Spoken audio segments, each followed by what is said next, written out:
Okay. That's the one she gave me. We are all good, Mr. Wallace. That was the full floor. All right. So, everybody should have this, right? This says on the front, AP History Study Guide 2015. Everybody should eventually have this. And this says on the front, Advanced Placement United States History, Practice Multiple Choice. Eventually, everyone should have this, and it says, Practice Test 1, United States History Examination, Section 1. So those are the three things I wanted to put in your hands. Now, a couple of things. So everybody should have all three of those. Now, on your way out, I have a number of commercially made. Hold on, Shane. Take one of each. Take one of each of all of these. Yeah. I do not. Thank you. Here we go. See? Right? All right. Everybody, yeah, one of each of those. Everybody, do you have an extra in there? Practice test.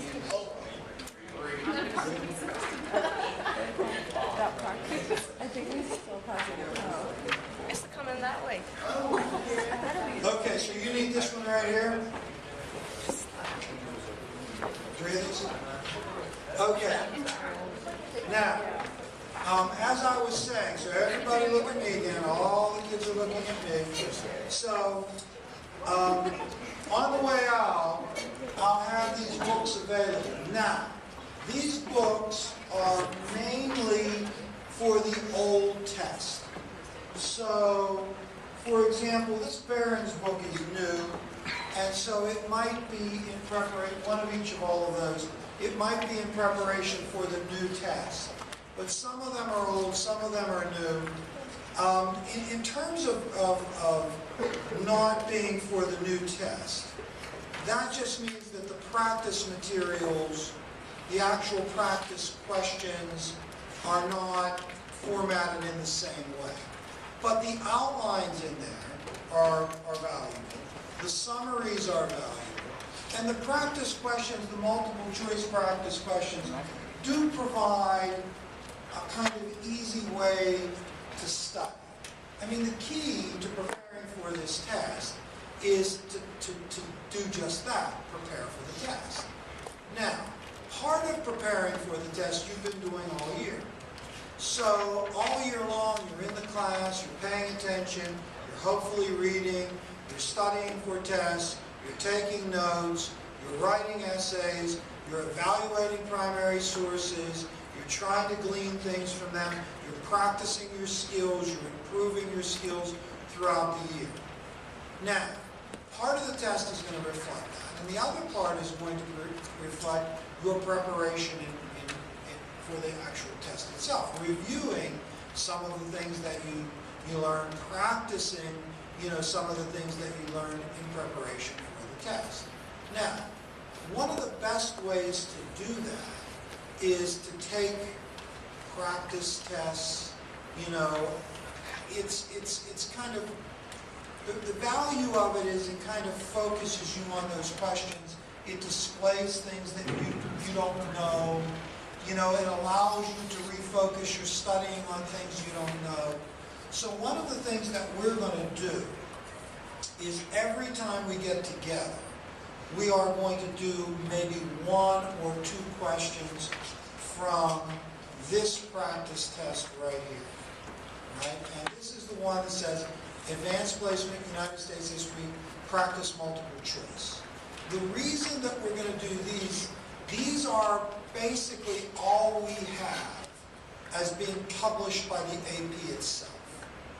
So the AP is saying, when they ask you multiple choice questions, this is the closest proximity that we have. Right? So we're going to go over one or two of those every time. This other practice test that I gave you, practice test 1, is published by the authors of your textbook. Right, so the authors of your textbook provided online new materials for the new test. So this is their version. So I would do this too. You know, at some point, I will take this test. Now, let me point something out to you. For your midterm, or not midterm, for your final test, you're going to take that the Thursday before the AP test. It will basically be this.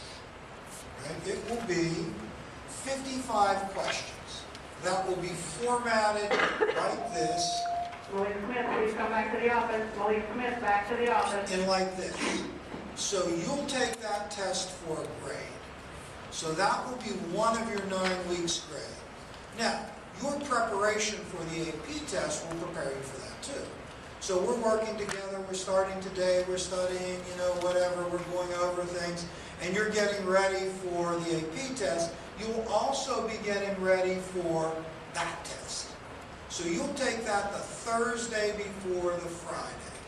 Then after school on that Thursday, we'll go through that test, which is 55 questions, page by page.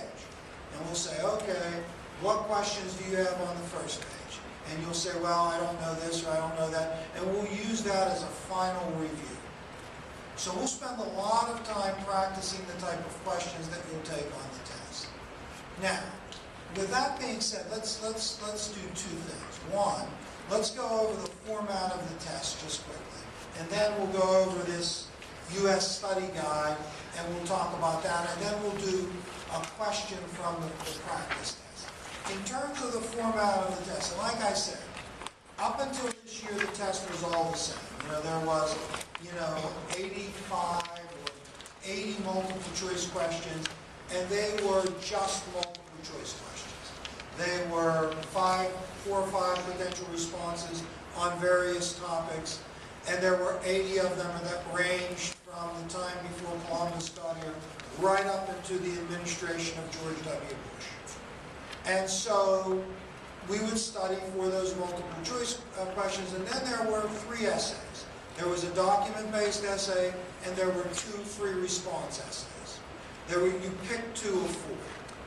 And we prepared for those essays and prepared for those multiple choice questions. This year, the format of the test changed. And so what you have on the test this year is 55 multiple choice questions that you have 55 minutes to complete. So you have 55 multiple choice. Now, when you take tests from me, I give you forever to complete it. Right? You know, you can, as long as you don't go home, you can work on them for forever. On the AP test, you do not have that luxury. You have 55 questions that you have to do in 55 minutes. Those questions will most closely approximate this.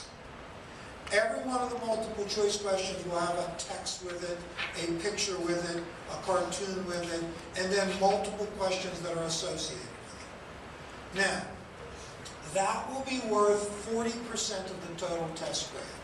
So almost half is that multiple choice. Then there'll be 4 short response questions. The short response questions, if you did the extra credit, that's an example. They are the same kind of format as this, only instead of answering multiple choice questions, you have to answer in short responses the questions that are asked, and there's usually 3. So you have a cartoon, you have an excerpt from a source, you have 2 excerpts from sources, and then what you're being asked to do, one of each of all those, Marissa, that are right there, right on that table. You have to respond, and you have to confine your response to that page. Remember I gave you that page? You're not allowed to write out of the block. Now, that you have 50 minutes to write. So you have less than 15 minutes per response. So you have to read it and respond to 4 of them in 50 minutes. That's worth 20% of your grade. Now, the second part, that's going to be 1 part. So you'll take those 2 parts, and then Mrs. Tortorella, you'll take it in this room, right? And Mrs. Tortorella will administer it. After you get done with those parts, she'll give you a break. Right? After you get done with that break, you'll come back. Now, when you come back, you have the essay part. And there are 2 parts to it. A document-based essay, like the one we did at the midterm, and like the one that you formulated for the West Project and something that we'll do for the 20s. And that's an essay question that has accompanied with it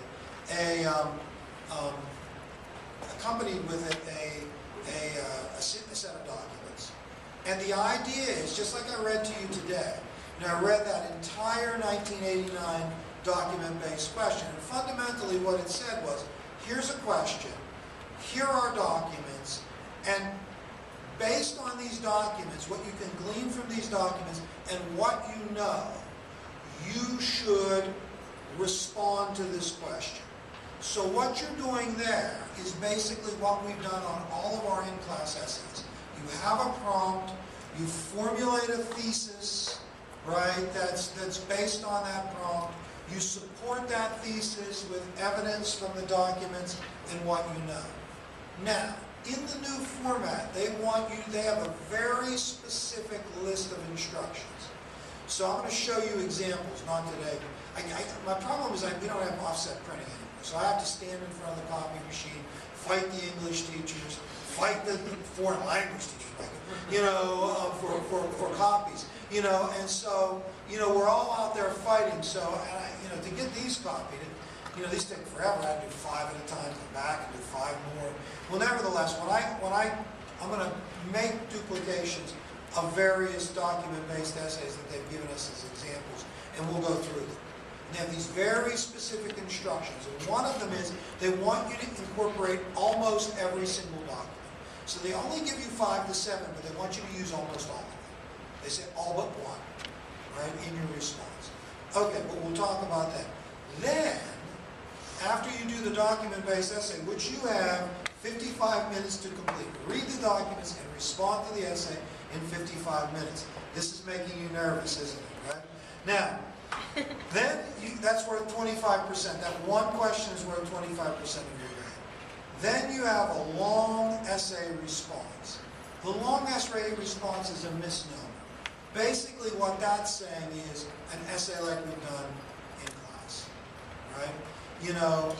So you're going to do 2. It's almost like you're doing 2 essays like we did in class, and the multiple choice, and those brief free response. The long essay, you have a choice of 2 questions, and you have 35 minutes to do it. Now, like I told you before, the time constraints seem daunting, based on, what we've done before. Tomorrow, some of you are going to write forever.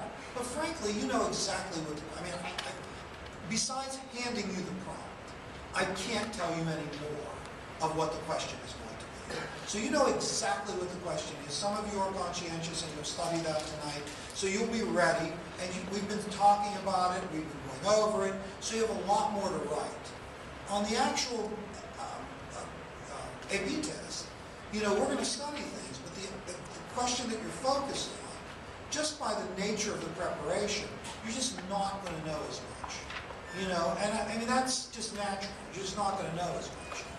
So you're not going to have as much to write about. You're going to have to be more efficient about what you do know, and they're going to give you more credit for knowing anything. So tomorrow, if you know that Theodore Roosevelt, promoted the Pure Food and Drug Act and the Meat Inspection Act, I'm not impressed because I told you that. Right? If you know he's associated with the new nationalism and what it did with trust, again, I'm not impressed because we went over that. But on the AP test, if you make those associations, they're going to be more impressed. You'll get more credit for that. You'll get more credit for just associating the right stuff with the prompt. Right? Now, they're going to score them also on points. Do you have this? Do you have that? Do you have that? So when you look at the directions, you should try to follow them. I'll give you some examples of that as well. So the total testing time is, basically 2 hours in the first part and about an hour and a half in the second part with a 15-minute break. So it's about, 2.5 hours total. You start at 8 and around 11:30. The break takes longer than 15 minutes. Around between 11 and 11:15, you should be done. Okay, we'll talk more about all of that. Let's go to this, the AP History Guide 2015. It used to be a lot bigger. but I cut it down because I have to copy it myself. And when I first made some of the things in here, I didn't even have a word processor. Like that introduction was typed on a typewriter, right? So if you, I didn't have a word. Now, one of the most important things in this booklet starts on the second page where it says thematic objectives. Now, the argument that they are going to put forward is that everything that is asked on the text is connected to some theme. And the themes are identity, work and exchange, technology, people, and politics. You see them there, right? Now, flip the page, and what they do is they take each theme and they explain it further. But then, they have an overreaching question. These overreaching questions are likely what the essays will be kind of concerned, right? So, I'm not going to go through every one of them, but identity is a big theme. You know, so the theme of identity says, what makes America American? You know, I mean, you know, so we have a nation, the United States. What are the elements of American identity, right? And you might ask something, how is American identity fostered, changed, whatever? That might be an essay question, right? So identity is a big notion. And so you see there's two overreaching questions. And let's just do identity. We won't do all of them, but let's just do identity. So the overreaching question one is, how and why have debates over American identity changed over time? Now, can you think of any kind of debate over American identity that we cover in American history from now until any debate? Go ahead, Charlie. I was going to say something about immigration. Oh yeah, that's a good idea. So, okay, are we a nation of people from other places, or are we a white Anglo-Saxon Protestant nation? Are we a nation of diverse people or not? So there are debates over that, right? We saw that in the Progressive Era over immigration reform. That's a good example, yes. Possibly during the Civil War, about like how we talked about political equality that we still slaves. Oh yes. I mean that's a huge discussion of American identity. He said the Civil War. And I think that that's really what the Civil War is about. It's about the nature of American identity, right? What are we going to be? Lincoln was terrified. Doesn't Lincoln say in his House Divided speech that we're either going to be all one or all the other? Either we're going to be all free or all slave. A house divided against itself cannot stand. Right? So we're either going to be one or the other. And if slavery is permitted to spread by vote, then we're going to be all slave. So, that's a huge debate over American identity that ends in the Civil War. Yes, go ahead. I was going to say, when we talk about the equality, Yeah, now take a look just real quick on that page. Speaking of what Charlie says. If you go below that question, then you have learning objectives.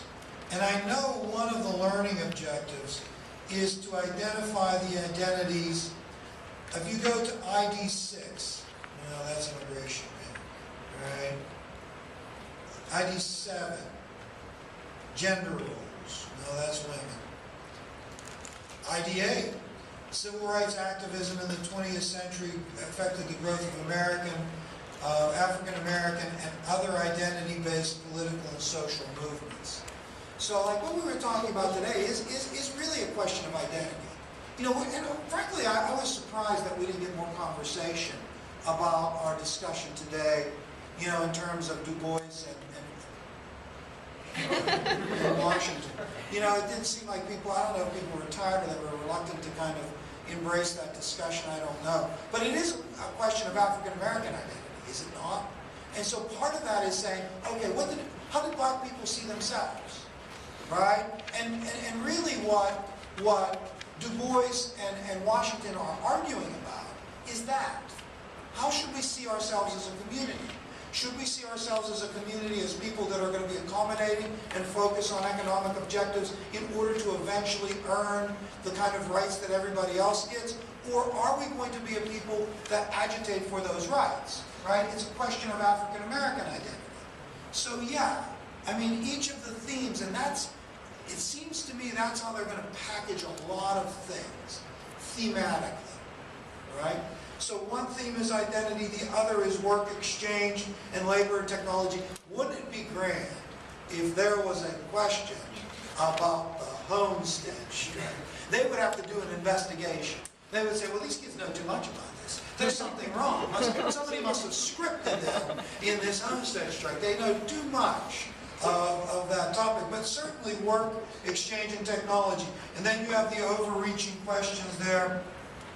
Let's go to the second one. Why have different labor systems developed in the British North American colonies, how they affected U.S. society? Something comes to mind right off the bat with that, but let's skip over that and go to peopling, and that's a lot about movements of people and the influence of movements of people. The big issue there is going to be immigration and migration. Immigration from the very beginning, people coming to America, and migration is people migrating westward. So the overreaching question is, why have people migrated from, or to, from, and within North America? Well, there you go. You know, from the very beginning, why did people, I mean, from colonization, why did people go to New England? Why did people go to the South? Why, you know, I mean, all of those questions would be fodder for some overreaching question like that. Just go ahead. So it's maybe like reasons why they came here? Well, that's what that question would get. Reasons, ideas, effects. Then go to power and politics. And then you have the things underneath there, you know, the learning objectives. I think that the second overreaching question there, how have Americans agreed and argued over the values that guide political systems, as well as who is part of the political process? I think that's what the question tomorrow is about, right, on some level. You know, I mean, if you think about the question tomorrow, well, I should say this. Yeah, I mean, I think that's true. I mean, we're talking about TR and Wilson and being conservative and liberal. But the real debate is the status of the federal government. What role should the government play in the new industrialized, urbanized society? Does conservative and liberal mean the same thing in an industrialized, urbanized society as it meant in a rural, agrarian society?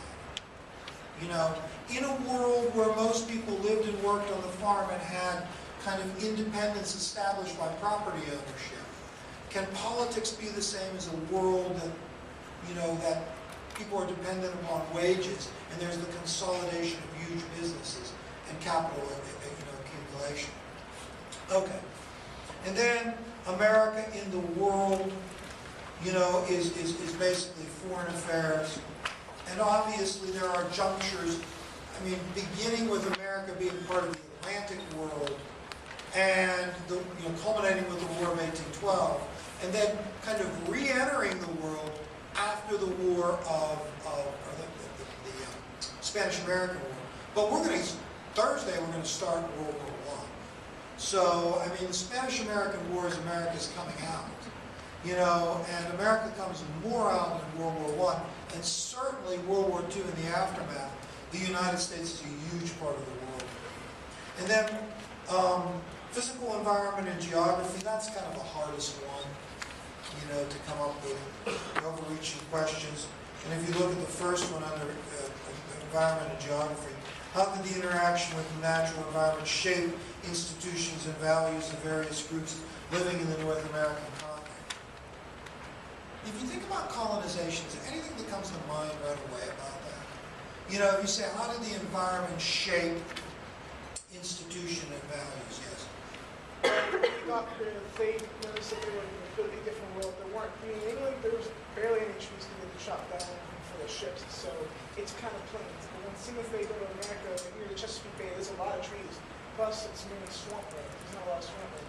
Yeah, but Mr. Wheeler, there's clearly a recycling crisis that he has to deal with, right? Missing pins, what could it be? The list goes on and on.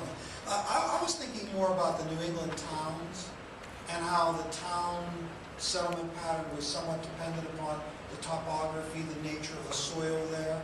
You know, I mean, so that's the kind of thing that they would stress there. Then the last one is ideas, beliefs, and culture. You know, this is like the values that and if you look at the second overreaching question, how and why have changes in moral and philosophy and cultural values affected U.S. history? So those you can look for them to insert kind of evidence in there to make prompts that basically ask those questions. So taking a peek at this, reading that at some point might be valuable. Look then on the next page, it says concept outline. It divides history into those periods and then basically gives you an idea of what percentage of the test will come from those periods. So you can see that the period, you know, between 1491 and 1607 is 5% of the test, and the period 1980 to present is 5% of the test. I will say to that, good thing, because we're not going to talk that much about the period after 1980.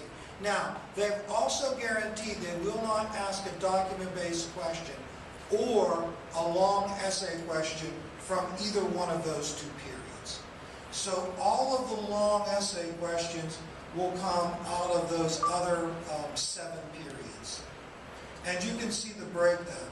Our problem is going to be, we are going to firmly get through period 7 and dabble in period 8. Period 9, not much. So my plan is to incorporate a lot of that in these review sessions, right? A lot of discussions of things like the 1980 election, Ronald Reagan, Jimmy Carter, things that we aren't going to get into in class until after the AP test. Now, okay. Go to the next page. Now, this page, where it says eras in American history, I didn't divide it in the same era as they did, but I divided American history into eras. And then I sat down and thought about things that came to mind, right? You know, so when I thought about the time period 1842 to 1753, I thought, okay, what are things that I think are important in that time period that came to mind that I saw in books and other things? And I said, I wrote them down. I don't define them, but I write them down there. And I think it would be helpful just to look at that. So let's say you wanted to study for the test, you know, for 20 minutes. I'm going to study for the AP test. And you should do that. You know, I mean, like my musical friends, you should bring this book to you when you're waiting there in the endless hours of waiting and say, what am I going to do? Well, I might read that. I say, oh, John Smith. You know, I remember something about John Smith, but I don't know anything about this Treaty of Tordesillas, and I'll circle it, and then I'll look that up when I get back. Or Winthrop. What is Winthrop? I mean, it's associated with the model of Christian charity. So, and then I might write other things in there. And if we're reviewing, I might say, hey, turn to that in your booklets. Bring this booklet every time we review. And maybe we'll go through one of those areas and you'll add things to that. So when you're looking at it, you'll be able to sort of study more. So you can see that I divide these periods and put what I see as important things that you should have a familiarity with. And then you can see that I'm doing that all the way. Right now we're in the progressive era. So if you turn to the page where it says progressive era, 1900 to 1917, social gospel we talked about. Dollar diplomacy we didn't want. Underwood tariff we mentioned the other day. Pure food and drug act. Herbert Crowley we did not mention. Right? New freedom we did, yes. Isn't that the man who wrote a document that Roosevelt? Yeah, Roosevelt was greatly influenced by Crowley. So then that goes all the way up. That's good. Now turn to, it says page 22 and it says presidents. What I did here is I took most of the presidents in American history and I wrote what I thought was important about them. So I started with George Washington and John Adams, and you can see it goes through and I write things. You know, again, I think I might have typed this, that's how long ago it was. Jackson, And if you read this and just read it, you know, it will refresh your memory about these people. I mean, even with the new format of the test, which is supposed to be more skills-oriented. So the new format of the test is supposed to reward you more if you can read and assess what you read and connect it to things that you know.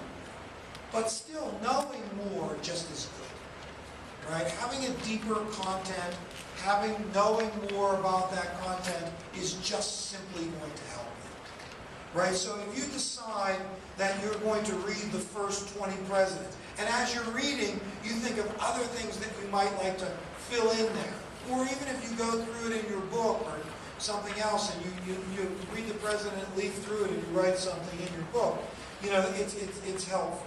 I mean, if we go all the way to where we are now, President 26, Theodore Roosevelt, 27, Taft, and 28, Wilson. So, you know, I write of Roosevelt embodied the ideas of progressive reform. With great caution, he pushed for legislation that addressed the major problems in American society. He was most famous as a conservationist. So you might think to yourself, conservation, what about that Gifford Pinchot? What about environmentalism versus conservationism? How does that relate to what we're talking about? Then I go, I think I stop at Nixon. Some of these photos actually relate to some of the thematic outlines. You should. Yeah, I stop at Nixon. Obviously, the AP test goes probably up to definitely George W. Bush, maybe even Obama. On page 34, and these page numbers are not right, it says political parties. And so what I did there is I give you kind of an overview. That actually might be helpful for tomorrow, of political parties.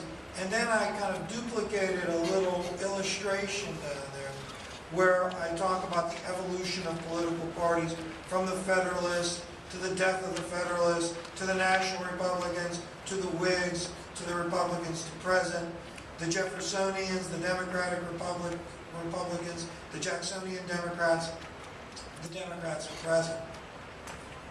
And I also make a list of all the third parties that I thought were important. And so you may look at those and say, how were they important?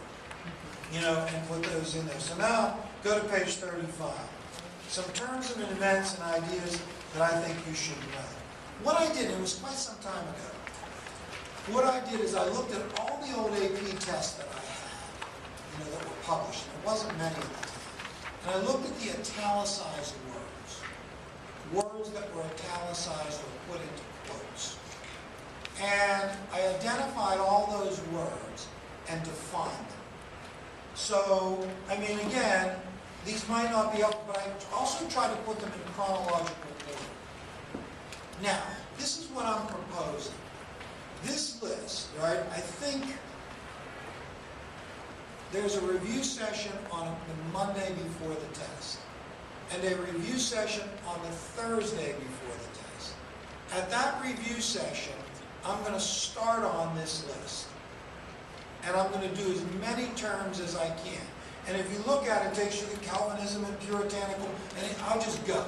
And I'll ask you questions, and we'll go over it, and I'll ask you questions, and you'll write things down, and we'll go. And we'll do as many as I can stand on. Usually the kids get tired and they become disinterested. But if you notice, the only one doing something right now is me. And I'm 56 and I can go, but the kids get tired. That's all, isn't it? All right, you know, but nevertheless, right, we'll go. And then by the next Tuesday, we'll complete the entire list. And in doing so, it will give us kind of an overview of everything before the test. So at some point, you know, you're going to bring that, and over 3 sessions, we'll go over every single term.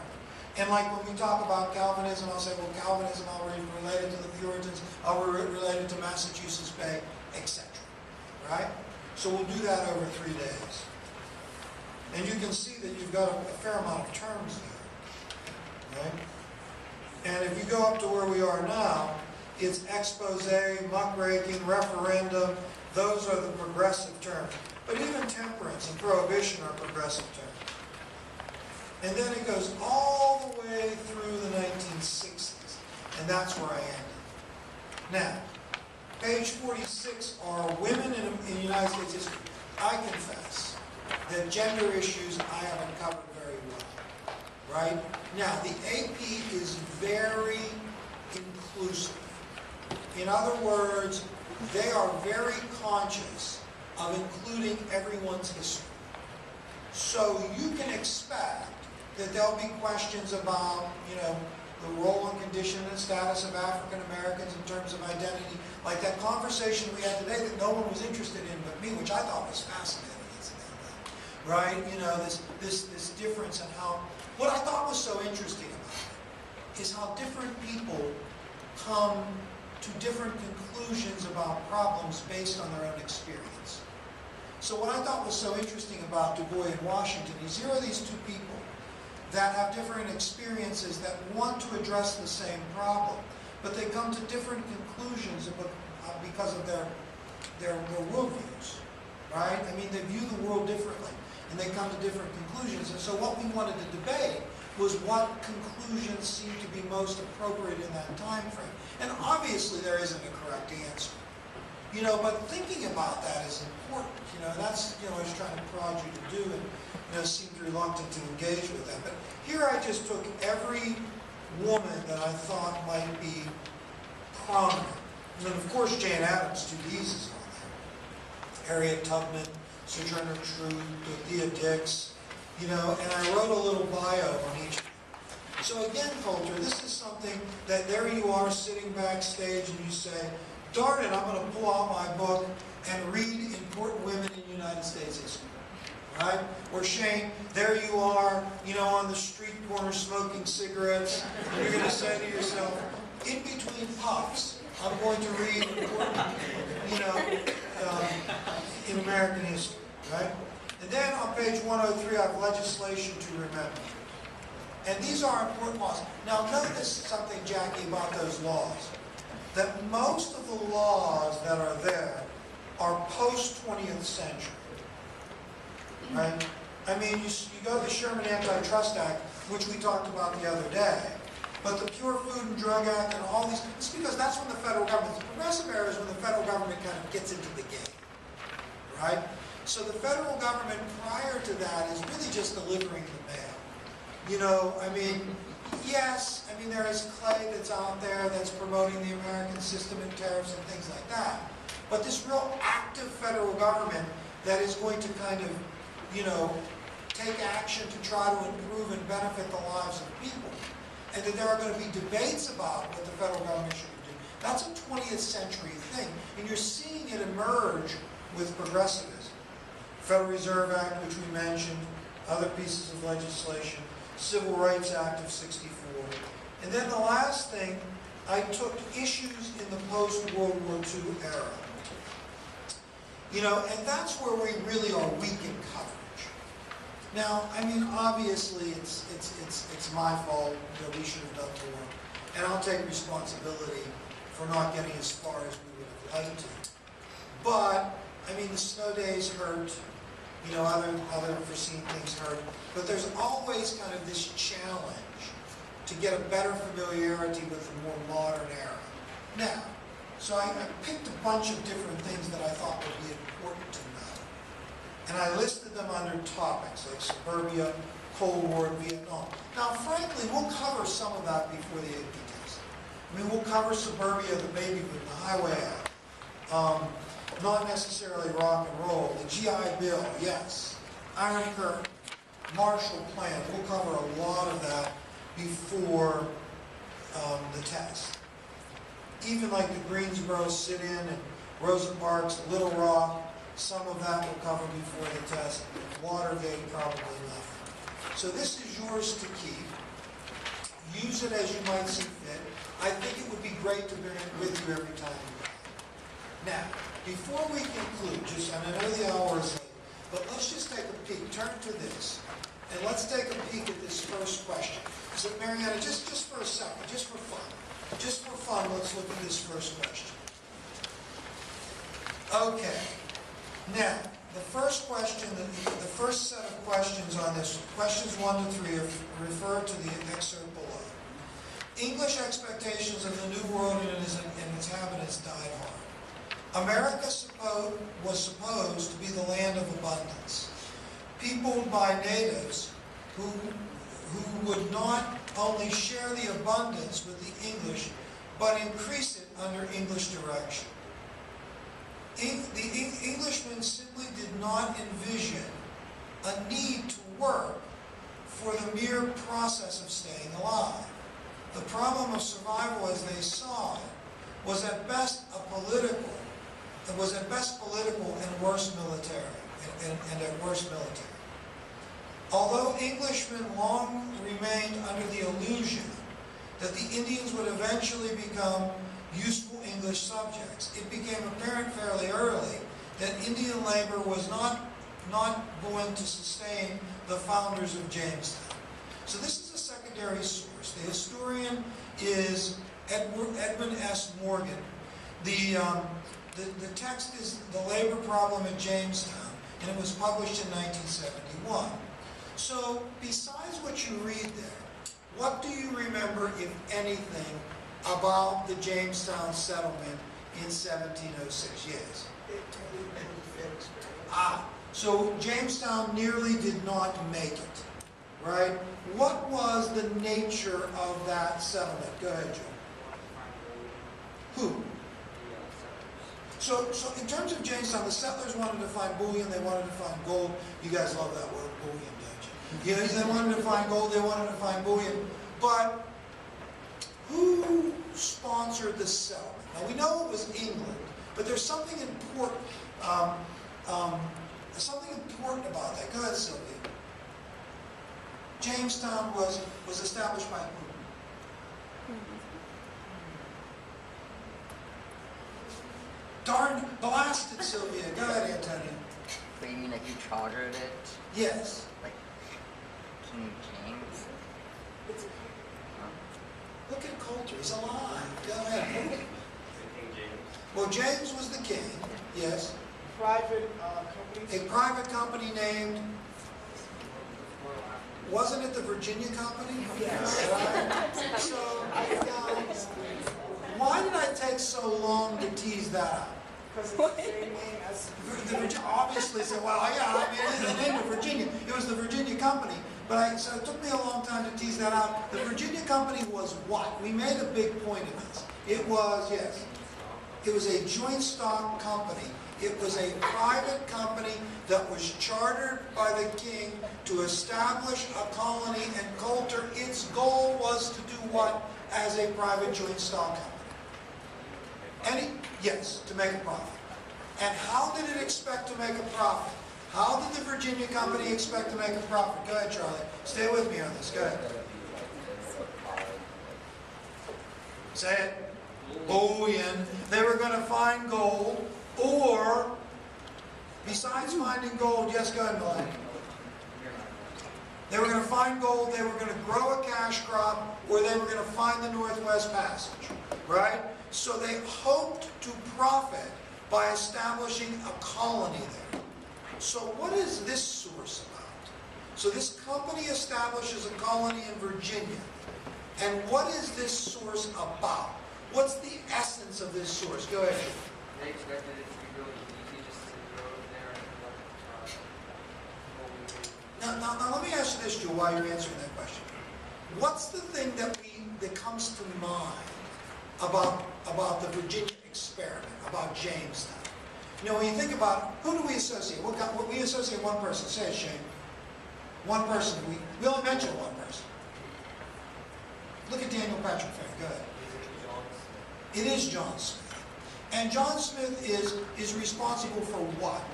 Yes. Centralization of the military. Yeah, but he was responsible for the colony making it.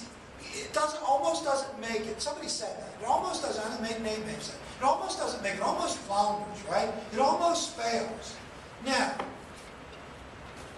what in this source explains why it almost fails? So take a look at the source. Why does it almost fail? Go ahead, Charlie. I was going to say, like, they didn't focus on their survival, they focused on like, finding like stuff. So they focused on profits. They didn't focus on their survival, which seems absolutely ridiculous. But what do we see here, Sylvia? That they relied on the Indians. That they expected the Native Americans to do all of their work, right? Look at this sentence. Take a look at this, Daniel Patrick Fair. Take a look at the last sentence in the first paragraph. The problem of survival as they saw it was at best political, right? A matter of power, or at worst military, a matter of force. So what did they expect to do with the Native Americans, Nate? Either they come willingly or they're not come for So either they're going to negotiate with the Native Americans politically to kind of coerce them to provide for their basic needs, or if they have to, they will force them to do that by the sword, enslave them. So therefore, they'll focus on, making money. And so that doesn't turn out very well, does it?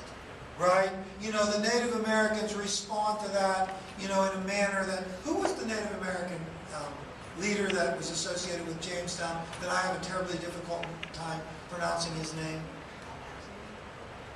Say it. Oh, very good.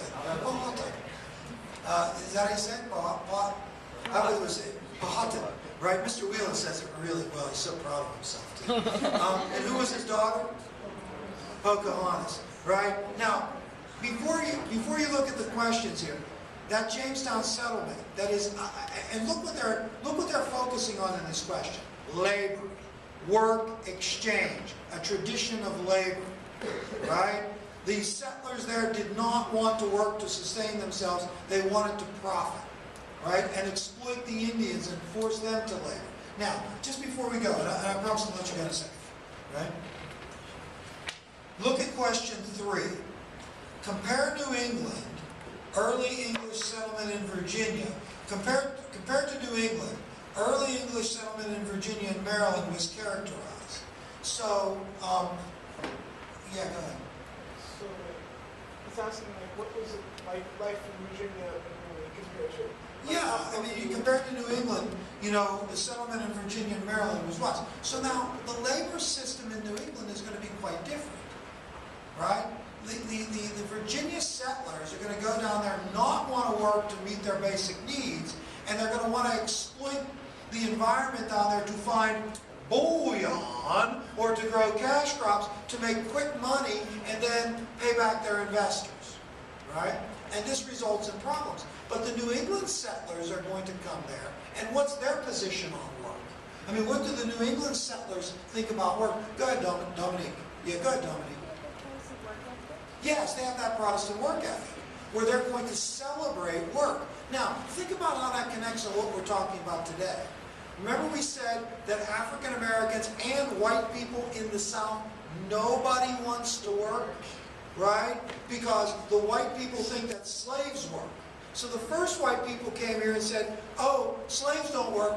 Who works? Indians work, right? To meet their basic needs. We don't work to meet our basic needs. Our slaves will do that. We will do things that profit us. In the North, however, what are they inculcated with from the very beginning? That working is something that's of God.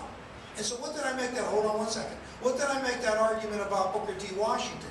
That Washington, on some level, part of what he was attempting to do was inculcate that Protestant work ethic into black Southerners. He's not worried about white Southerners, right? He's worried about black Southerners.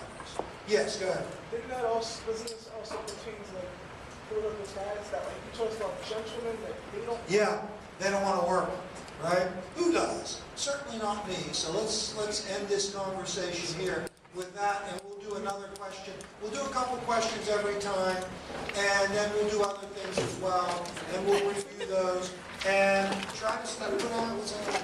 I get through. Is that Darren throwing us off? Oh, if you want to take a book, go ahead, take any book you want. You must return it to me. Shinier the thing. This is if you like to read, I mean, this is going to give you like more information about various topics. Like the topic you want to know about.